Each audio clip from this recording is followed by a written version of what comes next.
Hello guys, நம்ம இன்றைக்கி என்ன பார்க்க போகிறோம்னா ரவா கிச்சடி. வாங்க வீடியோக்குள்ளே போகலாம். ஸ்டவ் பற்ற வச்சு கடாய் போட்டிருக்கேன். முந்திரி நல்லா வறுத்து எடுத்துக்கலாம். எண்ணெய் ஊற்றி அதே கடாயில் ரவையை நல்லா வறுத்து எடுத்துக்கலாம்.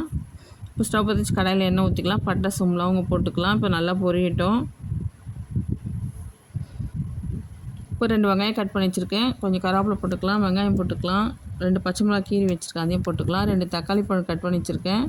5 பல் பூண்டு பல் போட்டிருக்கேன். இப்போ நல்லா வதங்கட்டும். இந்த கிச்சடி செம்ம டேஸ்ட்டாக இருக்குங்க. இப்போ மசாலா சேர்த்துக்கலாம். 1 ஸ்பூன் வெறும் மிளகாத்தூள் போடுறேன். 1/4 ஸ்பூன் மஞ்சள் பொடி, இஞ்சி பூண்டு பேஸ்ட் 1 ஸ்பூன் போட்டுக்கிறேன். மிளகாத்தூள் 1 ஸ்பூன், கரம் மசாலா 1 ஸ்பூன்,